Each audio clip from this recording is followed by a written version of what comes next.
tarde, bom dia, galera. Aqui é o professor Rogério, mais uma vez trazendo aí uma aula de história para vocês. E essa galera aí do vídeo aí, do mídia que estuda aí, né? Que tá terminando, tá começando. Vamos que vamos. Primeira aula aí, hoje a gente vai falar sobre o Renascimento, né? Ou Renascentismo, como os outros falam. Isso vai depender de cada autor aí, de como se pronuncia, né? Então, vamos lá, galera. Renascimento. Que friagem, pessoal. Hoje não tá legal, não. Tá muito frio, hein? Vamos lá. Então, pessoal. O Renascimento, como a gente falou, é uma etapa aí, né? É uma fase, né? Mas como você sabe aí o que significa o termo... Desculpa aí, o Renascimento, em que contexto ele surgiu? E mais ainda, que transformações operou na sociedade? Né? Olha só, gente. Em que contexto ele surgiu e que transformações ele operou na sociedade? Ou seja, são perguntas que vão ajudar vocês a entender melhor esse processo, todo esse processo, né? Então vamos lá. Olha só, o final do século XVIII, do século XIII, desculpa, e início do século XIV na Europa foi um período de grandes preocupações. O sistema feudal, isso aí, o sistema feudal, que a gente ouve falar muito ainda, né? Se viu estagnado, ou seja, se viu paralisado, porque as terras cultiváveis se esgotavam, já não estava tendo mais terra para plantar, ao passo em que a população crescia, né? Ou seja, quanto mais a população crescia, menos terra tinha para se plantar, porque essa população ocupava os espaços onde eram áreas agrícolas, né? Então, o resultado dessa situação na prática era a ameaça de fome, uma vez que a produção de alimentos não era suficiente para atender a todos, principalmente se levarmos em conta aí a distribuição desigual, né? Porque nem todos tinham acesso à alimentação, né? A grande maioria dos camponeses, né, viviam da subsistência, né? O que cultivavam era dos grandes senhores, então eles tinham pouco acesso àquilo ali, pagavam altos tributos, né, pelo uso e tudo mais. É importante mencionar que essa situação foi resultado aí do tipo de exploração feudal do solo, predatória e extensiva, que baseava o aumento da produção em incorporação de novas terras, e não na melhoria de técnicas agrícolas. Não havia novas terras para cultivar a produção, e a produção não acompanhou aí o crescimento populacional. Só um minuto. Coloquei ali no modo avião que é para não entrar mais mensagem, né? Tava entrando ali, aparece que atrapalha, né? Então desculpa aí, tá, pessoal? Mas, então assim, eles não tinham uma técnica para plantar, como tem hoje, que a gente tem diversos tipos de técnica que auxiliam no plantio, né? Ajudam. Às vezes você planta uma pequena área, mas você consegue ter uma safra muito boa. Às vezes você tem uma área enorme, mas a tua safra não é tão boa porque faltou algum nutriente no solo. Então eles não tinham isso, eles plantavam e pronto. E para piorar a situação, no início do século XIV,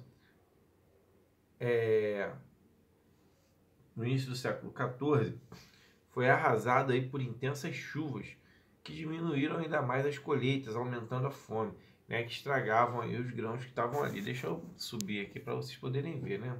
Tirar aqui uma vez aqui o cultivar a produção, né? A gente já viu.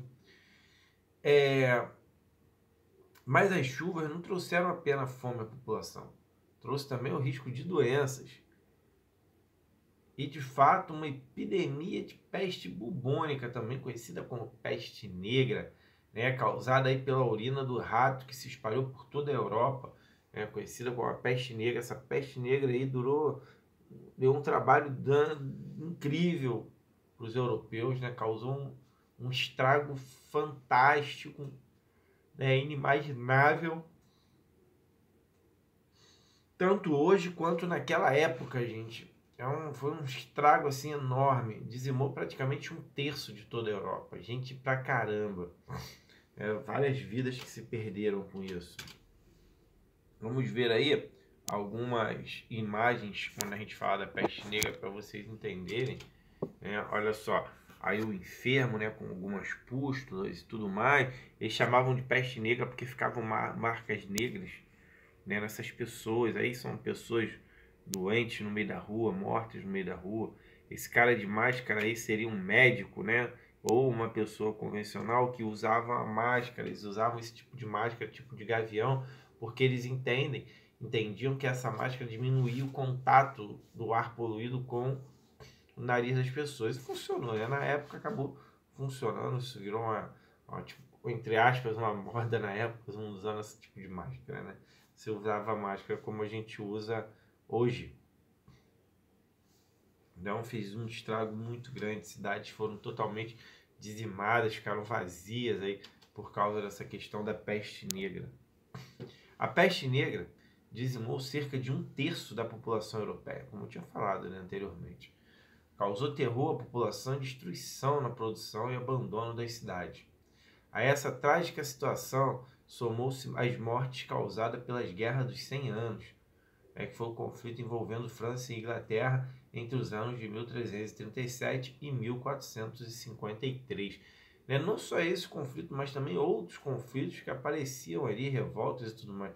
Inclusive, gente, tinham fatos de que durante a guerra eles pegavam os corpos das pessoas que morriam com a peste negra, colocavam eles em catapultas e jogavam para dentro das cidades inimigas, né? Tipo assim, o cara morreu com a peste, a gente joga ele lá dentro, que ele vai pegar, ele vai contaminar toda a cidade, né? Então causava um tremor danado, e eles usavam isso mesmo também como arma de guerra. Olha como era a maldade, né, das pessoas já nesse período, né?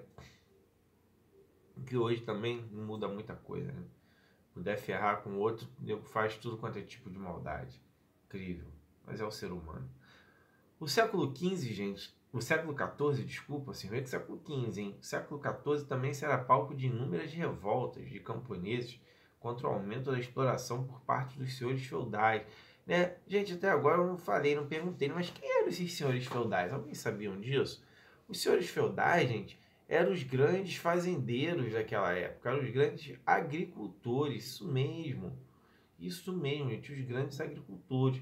Os senhores feudais eram donos daquela, eram tipo monocultores, donos de uma grande quantidade de terra, né, que plantavam ali para vender praticamente toda a sua produção ali, explorando ali o trabalhador, né? O senhor feudal, eles se achavam como se fossem mini-reis, né? Os feudos, teoricamente, eram mini-reinos, só que sem nobreza.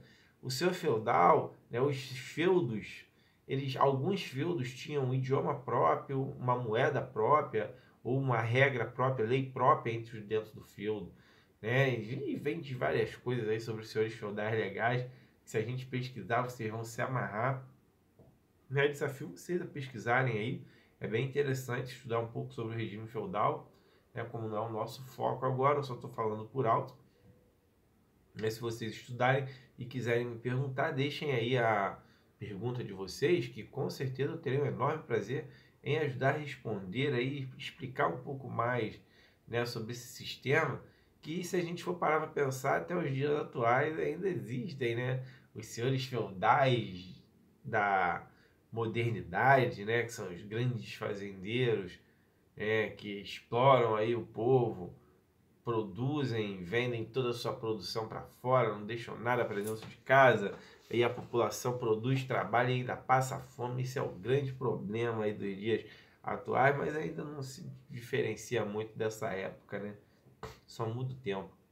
E graças a Deus não tem a peste negra.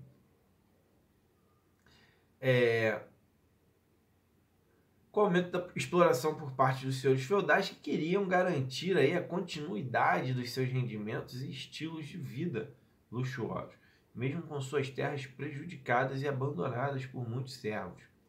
As rebeliões dos servos foram duramente reprimidas, mas tornaram-se inviáveis aí a manutenção das relações feudais. Aos poucos, foram se extinguindo, sendo substituídas aí por relações salariais na cidade. Só um minutinho, galera. Deixa eu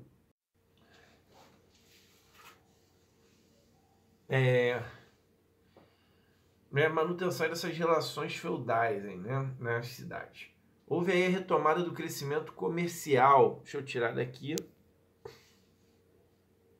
A retomada do crescimento comercial, ou seja, você substitui o feudalismo, que seria um regime, né, totalmente aí você trabalha por seu feudal, bem conhecido da galera. Se vocês pararem para pensar um pouquinho, botar o tico e teco na atividade, vocês vão ver que era um regime aí bem conhecido, onde todos trabalham para o Estado é dono de tudo, o Estado, no caso ali, seria a presença do senhor feudal.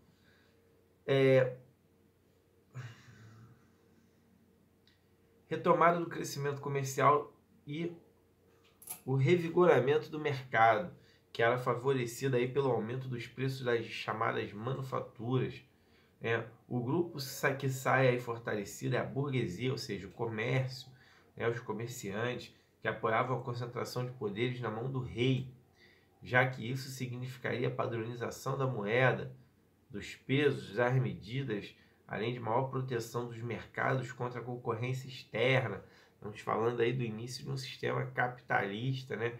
Mas com um meio protecionista aí adequado ainda, ou seja, configurando tudo na mão dos reis. Os reis criariam leis para proteger os seus súditos, os seus comerciantes, né, de produtos vindos de outro território. Hoje já não é muito assim, que você tem acordos comerciais aí que solucionam e resolvam esses problemas, né? Vamos movimentar aí. Aqui. Aí. Dessa forma, gente, apesar de ser caracterizado pela crise do século XIV, transforma as relações características do período medieval e prepara a Europa para o período moderno, que é inaugurado no século posterior, né? Essas mudanças aí ocorridas no século XIV ocorrem em diversos campos. Nos campos das ideias, surge uma nova forma de se pensar, que é muito perigoso. Você começar a pensar muito nesse período aí, era praticamente uma faca no pescoço ou uma carta branca para você ir direto para a fogueira, né? O antropocentrismo, gente. O antropocentrismo, né? Ou seja, o ser humano no centro de tudo. A Europa medieval foi dominada pelo teocentrismo, ou seja, Deus acima de tudo. Deus era o centro de tudo. Deus era a resposta para tudo. Tudo era Deus. Se eu estou aqui porque Deus quis. Se eu ganhei isso porque Deus me deu. Né? Se eu fiz isso porque Deus quis. Então era assim, a igreja, a religião era muito forte, né? E ela colocava isso na cabeça de todo mundo e não deixava ninguém visualizar o que poderia acontecer, né? Não dizendo que não temos que acreditar em Deus, temos sim, mas também temos que saber que nós somos importantes para as coisas. De acordo aí com o teocentrismo é o pensamento em que Deus é considerado sempre o centro de tudo e a religião explica todas as coisas do mundo.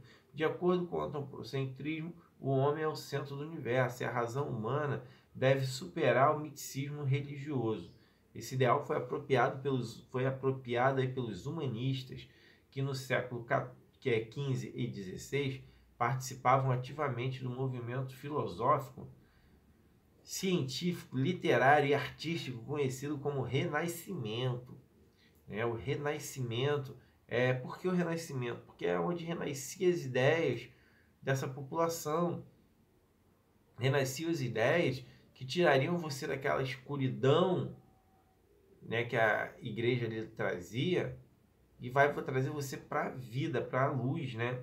Teoricamente. Nós conhecemos também, a gente ouviu falar mais lá na frente, como o movimento iluminista, né, que traz essa ideia aí de tirar o homem da escuridão e trazer para a luz, né?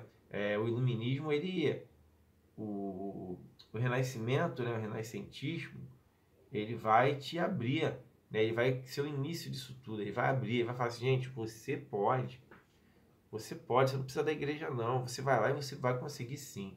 O humanismo é um dos aspectos fundamentais das obras produzidas pelos artistas do Renascimento, percebido aí no privilégio, né, dado às ações humanas refletidas em situações do cotidiano e na rigorosa reprodução dos traços e formas humanas, que era o naturalismo.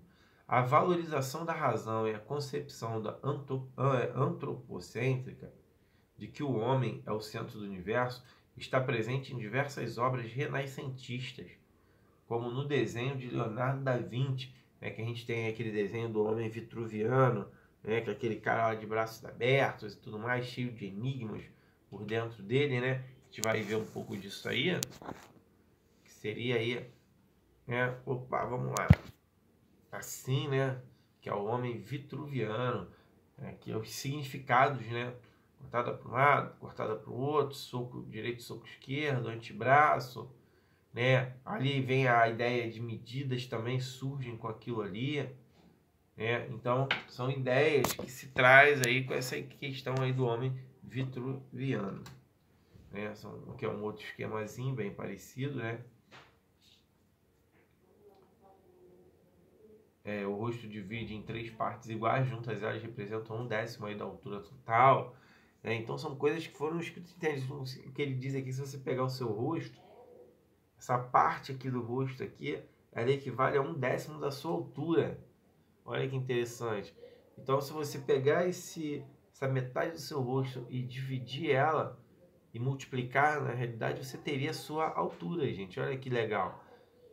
O teu braço, o corpo mede 4 cotovelos, que é a antiga medida aí de comprimento da distância da ponta da mão até o cotovelo. Então, se você pegar o teu corpo, você vai ter a medida aproximadamente aí de 4 cotovelos. Olha que legal.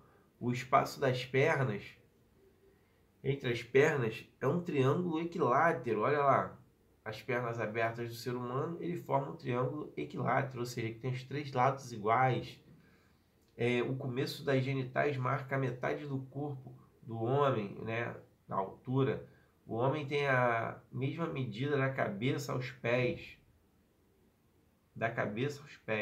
do que da ponta dos dedos até uma das mãos à outra, né? Então representa a mesma ideia ali, né? Então você tem esse círculo que forma uma circunferência ali perfeita também, né? Então, é muito interessante. E isso, olha só, o tempo que vem, que a gente vai tirar essas ideias, quando você surge com isso, é uma coisa totalmente absurda, né? Tratado como um desrespeito aí à ideia de Deus, da criação. O Renascimento também tinha como característica a valorização das concepções artísticas da antiguidade clássica, também chamadas aí de classicismo. Classicismo. Os renascentistas acreditavam que ao inspirarem-se nas obras dos gregos e dos romanos da antiguidade, estavam renascendo. Renascendo é a cultura clássica, daí esse termo renascimento. Porque eles viam aquelas obras clássicas, bonitas, que retratavam o homem, a mulher, como centro, como os responsáveis pela beleza, que trazia o belo envolvendo o homem e a mulher. E isso, no tempo mais aqui desse período do século XIV, foi retirado desse sistema. Isso não era assim mais que se via. Você vê aquela imagem, era meio que estranho, aquele cara pelado, aquela mulher pelada, aquela estátua lá do querubim fazendo xixi, não pega bem, mas depois isso vem. E é mostrado que aquilo não tem nada a ver, que é somente arte, que é somente admiração do belo, da paisagem. Isso vai rompendo aí barreiras, né, na história. Aí, cara aluno, é importante mencionar que o Renascimento teve início nas cidades italianas, favorecidas aí também pelo desenvolvimento comercial, já no século XIV, como Gênova, Veneza e Florença. No entanto, acaba se espalhando por outros países europeus nos séculos que se seguiram. Inclusive, nessas cidades, as pessoas que ajudavam, que colocavam dinheiro para você investir em arte, eram conhecidos como mecenas, que eram as pessoas, os ricos, que financiavam aí a chegada das artes, a chegada da cultura, eram chamados mecenas. Era o cara que dava dinheiro para aquilo, era o cara que financiava a obra, que financiava projetos, principalmente Da Vinci, entre outros. Inclusive, alguns desses mecenas, eles não queriam ser identificados, porque eles tinham medo de represálias. São vários os renascentistas cujas as obras atravessavam aí os séculos e são muito conhecidos e apreciados ainda hoje. Além do já mencionado Leonardo da Vinci, podemos citar no campo da arte o pintor Michelangelo, cuja a obra mais famosa são os afrescos pintados no teto da Capela Sistina, em Roma. Sandro Botticelli, o autor do Nascimento de Vênus, né, que é uma grande obra também, né, que a gente vai ver aí também nas capelas aí, Sistina, entre outras capelas que existem no mundo afora. Existem vários tipos de afrescos, né, que são essas pinturas aí maravilhosas. Você perde ali horas vendo como é que a pessoa naquela época, anos atrás, fazia uma pintura que hoje é considerada como tão moderna, né, como visionária, e representando a criação de Adão, né? Deus criou o homem, o nascimento de Vênus, a deusa, né? Então, assim, são coisas que a gente olha, como que esse cara fez aquilo ali, da onde que esse cara tirou essa ideia para fazer aquilo, né? Muito interessante. No campo da literatura, destacam-se, entre muitos outros autores, o escritor inglês Thomas More, autor de A Utopia, Nicolau Maquiavel, autor do Príncipe, sua obra, uma das obras mais famosas, muito boa, por sinal, se puderem ler, muito interessante. Mas talvez o conhecido escritor renascentista seja William Shakespeare, né, o mais conhecido aí, autor dos clássicos como Romeu e Julieta, Hamlet, Macbeth e Sonhos de uma Noite de Verão, são os seus contos mais famosos, né? E mesmo assim, esses grandes autores também eram perseguidos, porque colocavam seu pensamento no papel e nas peças de teatro, né? Então, alguns reis não queriam isso nos seus locais ali. Ele falou, não, essas ideias aí são meio estranhas, se ela vem para cá vai causar algum tumulto, né? Vai causar um temor populacional, pode virar o povo contra o rei, pode criar ideias. E essa era a ideia do renascentismo, era fazer o diferente, era criar ideias, era colocar o povo para pensar e falar, você pode mudar, só depende de você, né? O aprofundamento aí da nossa análise sobre o Renascimento é interessante também atentarmos aí para o fato de que esse movimento não favoreceu somente o campo das artes, pois a matemática, a astronomia, a física, a medicina tiveram um grande avanço aí no período, que é o chamado Renascimento científico, né, que é onde usava-se a ciência também para contrapor as ideias vindas, né, da igreja, né, vamos falar ali da Terra ser redonda. E como é que a gente descobriu que a Terra foi redonda? Foi fato empírico, fizemos trabalho, foram feitos trabalhos aí matemáticos e provaram aí que a Terra era redonda, observação. O cara observou que a Terra, que o Sol, que a Terra, no caso, não era o centro do universo, e sim o Sol, que a Terra girava em torno do Sol. Os caras começaram, né, a olhar o firmamento, isso são coisas que já vêm lá da idade muito antiga, os gregos já faziam isso, os fenícios faziam isso, né? E agora, quando a gente foi fazer, falaram que não era uma coisa, que era Deus, que a Terra era tudo, né? Então, complicado.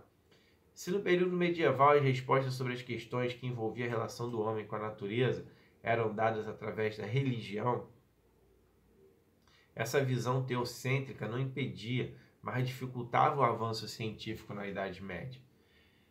As pessoas tinham medo de mexer contra a igreja, essa é a grande verdade. No entanto, com a desvalorização da razão e do homem como centro do mundo, a ciência baseada na observação e experimentação ganhou um espaço. Foi se abrindo aí os campos. Um dos principais cientistas desse período foi Galileu Galilei, né? Ali está Galileu Galilei, né? Em 1564 e viveu até 1642, conhecido como fundador da física moderna. Suas mais conhecidas experimentações científicas foi conseguir provar a teoria heliocêntrica, né? Formulada anteriormente pelo cientista polonês Nicolau Copérnico, que afirmava que a Terra gira em torno de si mesma e em volta do Sol. Por defender essa ideia, Galileu foi julgado aí por um tribunal da igreja e para escapar da morte negou a sua teoria. Olha o ponto que chega. A igreja prendeu o cara, olha só, cara, tu é maluco. Tu tá doido. Como é que tu me diz pro povo que a terra gira em torno de si mesmo e ela vai girando em torno de si mesmo e gira em torno do Sol? Então a Terra não é o centro do universo? Tu tá doido, cara. Você tá maluco. Você tá maluco. Ó, é melhor você falar que isso daí foi um delírio. Isso daí foi uma doideira, foi um espasmo aí. Agora você tá lúcido e não é nada disso. Senão, a fogueira lhe aguarda. Se você insistir nesse pensamento, vai amanhecer torradinho. Né? Se fosse nas épocas de hoje, ia para dentro do pneu, ia no micro-ondas, né? Ali não. Ele vai para a fogueira mesmo, né? E se você só tem uma maneira de escapar da fogueira, é dizendo que você errou, porque se for para a fogueira, vira churrasco. Então ele, para sobreviver, ele, não, acho que eu pensei demais e não era isso não, tá certo, o Sol, a Terra é o centro e o Sol que gira em torno da Terra, né? Mas a sua ideia acaba prevalecendo aí mais à frente. Deixa eu tirar aqui. É isso. A medicina também avançou muito, principalmente em relação às práticas condenadas pela Igreja Católica de dissecação de cadáveres para o conhecimento da anatomia humana e de alguns processos que autorregulam aí o funcionamento do corpo humano, havendo uma nova abordagem da medicina. A Igreja também proibia que a pessoa, né, que o médico, ele abrisse o corpo humano para saber como que era lá dentro, porque alegava que o corpo humano era uma obra divina, e se você abrisse e violasse o corpo, você teria um pecado aí contra Deus, né, contra as ideias de Deus. Mas aí o ser humano ele começa a fazer isso e ele vai aprendendo aos poucos o funcionamento do corpo humano. Isso vai ajudar a salvar muitas vidas no decorrer. E ainda ajuda até hoje, né? A medicina avançou tanto que consegue fazer transplantes e tudo mais. Isso é muito importante, muito bom aí para a manutenção da nossa vida. Por fim, vale destacar aí que o entusiasmo com as temáticas do Renascimento foi sentido pela burguesia, que passou a praticar aí o mecenato, como eu falei ali anteriormente dos mecenas, né? Ou seja, o financiamento de artistas e cientistas renascentistas. Pode-se destacar a ideia pela busca dos prazeres, por prazeres, o hedonismo e o culto aí também ao corpo, né? Como outro aspecto fundamental do individualismo que floresceu aí na época moderna. Não só isso também, você já se tinha alguns visionários desse período, gente, né? Tinham visionários que eles pensavam no seguinte, cara, esses caras estão inventando uns negócios interessantes, né? Vamos fazer alguns determinados acordos. Olha só, irmão, eu vou te financiar, vou te dar um dinheiro, tem dinheiro sobrando, vou te dar, e você manda ver aí nos seus projetos. Se aparecer algo, se você criar algo que seja vantajoso para o meu comércio, eu quero ser o primeiro, eu quero ter aí a prioridade de compra, né? Eu quero ser o dono da patente, né? Eu quero levar a homenagem por ter te ajudado a financiar. Isso era muito importante nessa época. Então muitos faziam assim, né? Quando a gente vai vir lá na frente, né? Pulando aí uns 2 séculos à frente, dos 16 anos já para o século XVIII, a gente vai ter a evolução da Revolução Industrial, né, que foram os cientistas lá que acabam criando máquinas que fazem o serviço de várias pessoas. Aí temos uma foto dos cientistas aí, dos médicos da época, né, abrindo aí, dissecando o corpo humano, né, dissecando no caso um braço aí para ver como que era, os ossos, a posição e tudo mais. E os outros estudantes analisando aquilo ali, estudando junto. Então assim, gente, é muito importante sabermos aí que o Renascimento foi uma fase muito importante para a evolução, né, no período mundial, para a gente chegar inclusive onde nós chegamos até hoje. Né? O Renascimento foi muito importante, as características ali foram muito geniais para aquilo ali. Tá? Galera, grande abraço a todos, forte abraço, Deus abençoe a todos, e até a próxima aula aí, né, com um novo tema. Se alguém que tiver alguma dúvida, deixa uma perguntinha, deixa um comentário que eu torno aí a responder. Valeu? Grande abraço a todos e até a próxima. Tchau.